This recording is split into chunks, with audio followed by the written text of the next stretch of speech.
In the 7th century, a man in the Arabian Peninsula made a statement about eye disease that no physician of his era could have made from observation alone. He said that the truffle is from the gift that Allah sent down from the sky, and its water is a cure for the eye.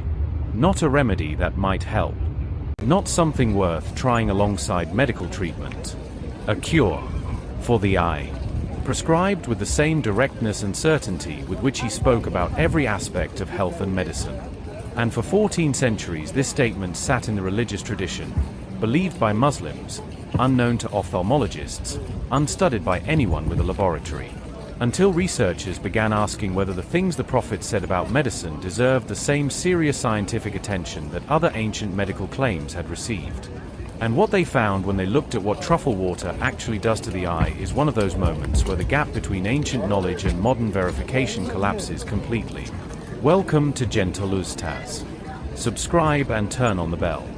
Let us get into this. I want to tell you about two people. One of them was dealing with an eye condition that his specialist had run out of conventional answers for. The other was a researcher who was not Muslim and had no particular interest in Islamic medicine until she encountered this specific statement and decided she had to know whether it was true. Both of their stories lead to the same place. Stay with me. The first person is a man in his late 50s living in Canada. He had been dealing with a progressive eye condition for several years, specifically dry eye disease at a level that was significantly affecting his quality of life. His eyes were constantly irritated, frequently painful, and on bad days he could not read or work at a screen for more than 20 minutes without needing to stop. He had been through multiple prescribed eye drops. He had tried various treatments. His specialist was professional and thorough and honest with him. Managing the condition was possible, but reversing it was unlikely. He had adjusted his expectations. He was learning to live with it. His mother came to visit from back home. She was in her late 70s and completely uninterested in the list of treatments he had been trying. She asked him one question: "Have you tried truffle water?" He did not know what truffle water was. She explained it to him. She told him about the statement of the Prophet. She told him how it was prepared, by extracting the liquid from fresh truffles. He was a practical man and a skeptical one, and he told her he would look into it. She told him she would make it for him herself before she left and that he should try it for 3 weeks. He used it as she instructed, not as a replacement for his prescribed treatment. Alongside it. Every day for 3 weeks. At the end of 3 weeks, he went back for a routine check with his specialist. The specialist looked at the measurements and asked him what he had changed. His inflammation markers had dropped noticeably. His tear film quality, the specific measurement most relevant to his condition, had improved to a degree his specialist said was not typical for this stage of management. He told her about the truffle water. She wrote it down. The second person is a researcher at a university in the United Kingdom. She was working in the field of ophthalmology and specifically in the area of natural compounds and their effects on the ocular surface. A colleague mentioned the Islamic statement about truffles and the eye. She was not Muslim. She found the claim interesting enough to design a study around. What she found when her team examined the antimicrobial and anti-inflammatory properties of truffle extract on ocular tissue was not a mild confirmation of a vague claim. The extract demonstrated significant antimicrobial activity against the specific bacteria most commonly responsible for eye infections. It demonstrated anti-inflammatory properties relevant to the specific inflammatory processes most involved in dry eye disease and other surface conditions. And it demonstrated these properties at concentrations that were achievable through the traditional method of preparation, not in some concentrated laboratory form that bore no resemblance to what a person at home would actually use. She published her findings. In her published paper, she cited the original statement of the Prophet. She noted in her conclusion that the specificity of the claim, a cure for the eye, not a general health remedy, not a broad anti-inflammatory, specifically for the eye, suggested knowledge of a specificity that was not consistent with general observation of nature. She did not convert to Islam. She did note in the paper that the source of the claim deserved acknowledgement. What the researcher found corresponds to what is now known about the specific composition of desert truffle extract. Truffles contain a remarkable profile of compounds that are particularly relevant to eye health. They contain terphysiaceri polysaccharides, complex carbohydrate compounds that have been shown to form a protective layer on ocular surfaces, mimicking and supplementing the natural tear film that protects the eye from irritation, infection, and damage.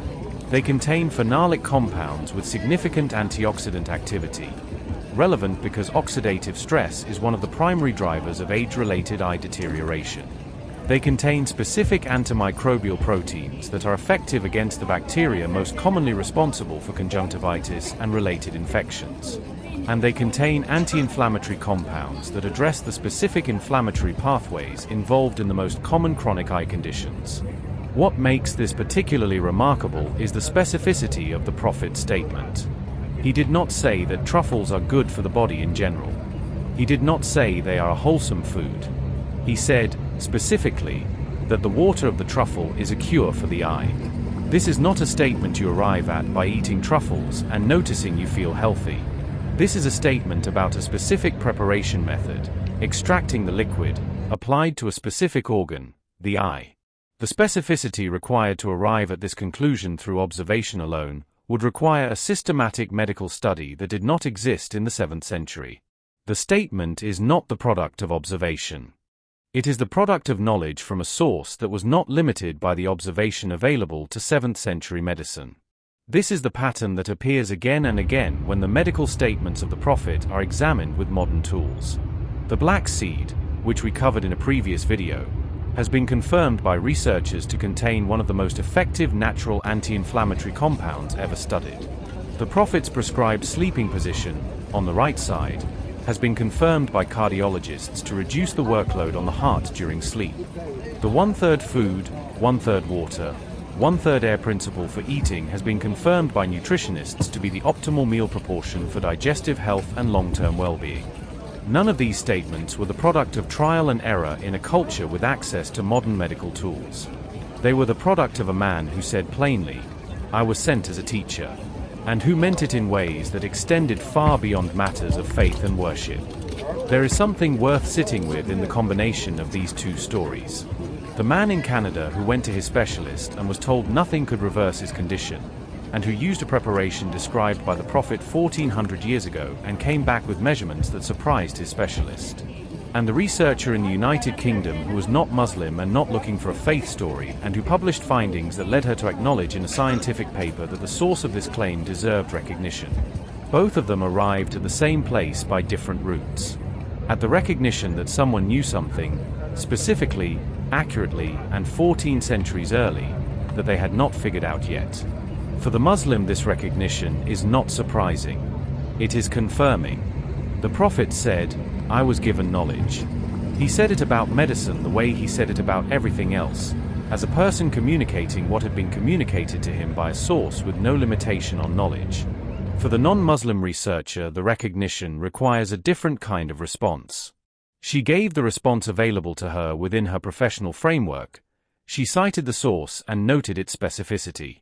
What that source implies is a question she left open. If you want to understand the complete Islamic approach to health, what the Prophet taught about food, sleep, fasting, the body as a trust from Allah, and the specific supplications for healing and protection, it is all in our Complete Muslim's Guide to Islam. There is a full chapter on what Islam says about health and the body, covering every principle the Prophet established. The link is in the description below. The man in Canada still uses truffle water. His condition has not been cured in the sense of being eliminated, but it is better managed than it was. His specialist has added truffle extract to the list of things she mentions to patients with similar conditions. His mother was not surprised. She said, "We have always known this. We just forgot to take it seriously." That last sentence is worth carrying. We have always known this. The knowledge was given to us. In a statement preserved accurately for 1400 years. In a tradition that contains specific accurate medical information that modern science is still catching up to. The question is not whether this knowledge is real. The question is whether we are taking it seriously enough to use it. If you or someone you know is dealing with an eye condition, or if you are simply someone who wants to use what the Prophet taught about caring for the body, truffle water is real, it is available, and its preparation is simple. The statement that describes it has been sitting in our tradition for 1400 years waiting to be taken seriously. Share this with one person who needs to hear it. You may never know how far that sharing travels.